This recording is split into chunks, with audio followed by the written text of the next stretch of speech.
Hello and welcome to another update video about gold. Yeah, we're heading into a new trading week, and the question is, what about the gold chart? Can we still push higher?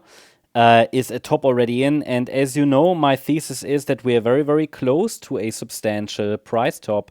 You see here the price development from the June 24 low. We have a 5-wave move up. The 5th wave that started in November 24 seems to be extended, and we're now approaching standard targets for the 5th wave. I was watching already for the first time in this entire upside rally for a potential top here on the 2nd of April, but the market decided to push once more higher. Either way, it was only a 3-wave pullback, as you know, and the market is pushing higher, and we are now likely in the 5th wave of a 5th wave. But again, we need some confirmation to say that a top has formed. For now, I would still watch for higher prices, given that the market has decided to form another 5-wave extension to the upside. And if we go to the 1-hour time frame, then you see the microstructure in a little bit more detail. I mean, the overall context hasn't changed at all. I would recommend for anybody who is interested in the bigger picture, larger time frame, to take a look at the latest gold video on the MCO Global channel. It's still up to date. It gives you a great idea of the overall context. The idea is that an internal 4th wave bottomed on the 7th of April, and this is a wave 1, a wave 2, wave 3, wave 4, and now we're tracking if the market can form one more high in wave 5 of 5 of 5. Now, I would not automatically say that this has to be a major top. We would need a break below support then to confirm that. Let's first see if we can get this 5th wave done this week.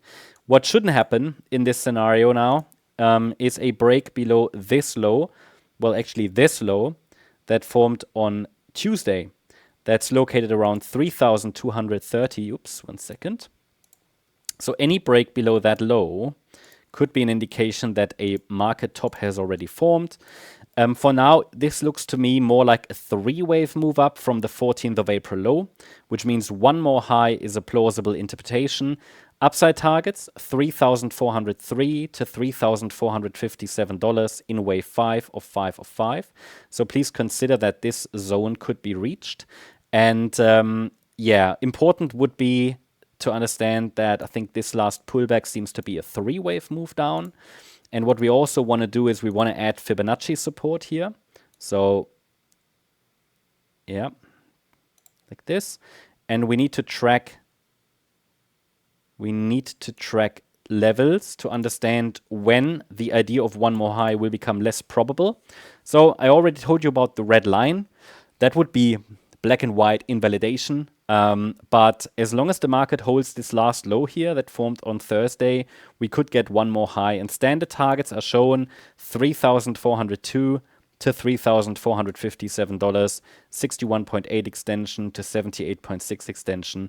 It is important to understand that 5th waves like to extend on the gold chart, so a little higher wouldn't be a invalidation or anything. It would just mean, for now, all I'm saying is we're still printing higher highs and higher lows.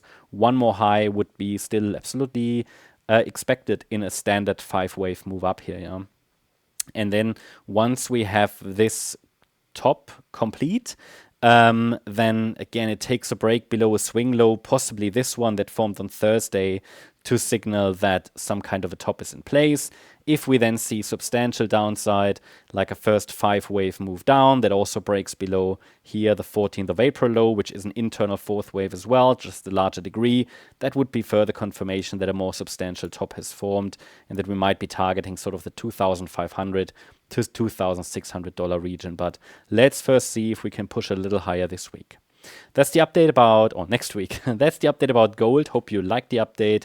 If you did, please hit the like button, leave a comment and subscribe. And if you're interested in additional updates about the S&P 500, the Nasdaq, and so on, then check out our stocks and S&P 500 membership. You'll find the link in the description.